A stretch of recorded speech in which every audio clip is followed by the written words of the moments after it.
The Parable of the Talents, Unlocking Your Potential Living Lessons from the Bible.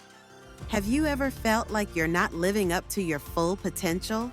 Perhaps you have dreams or abilities that you've set aside out of fear or uncertainty.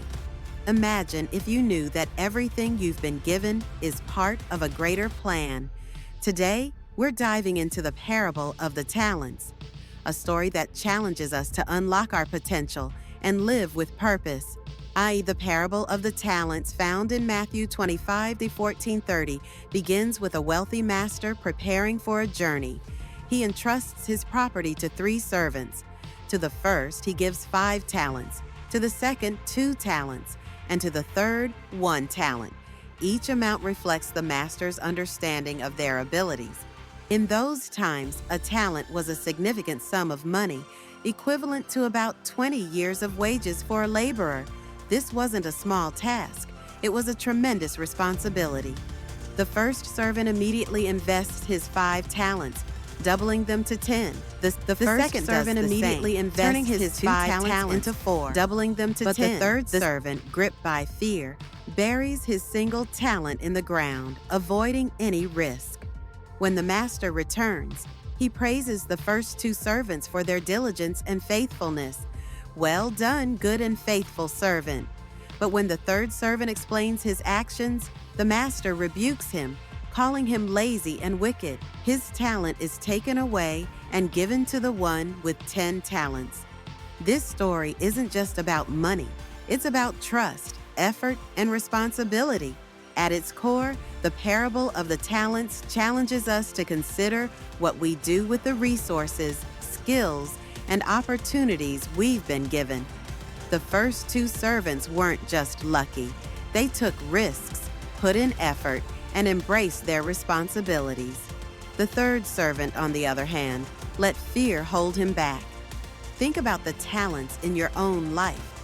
These could be natural abilities, learned skills, relationships, or even opportunities. Are you investing in these areas, or are you holding back? Consider this. A young woman with a gift for writing decides to start a blog, even though she's unsure if anyone will read it. Over time, her writing inspires others, opens doors for new opportunities, and becomes a source of fulfillment. Now, imagine if she had buried that talent, never taking the first step. Similarly, a man with a knack for leadership steps up to organize a community project. Though it's challenging, his efforts bring people together and create lasting change. These are modern-day examples of investing in talents. The parable reminds us that playing it safe isn't always the answer. Growth often requires stepping out of our comfort zones, taking calculated risks, and trusting that our efforts will bear fruit. So, how can we apply this lesson to our own lives? Start by identifying your unique talents, whether they're skills, passions, or opportunities. Then take a moment to reflect.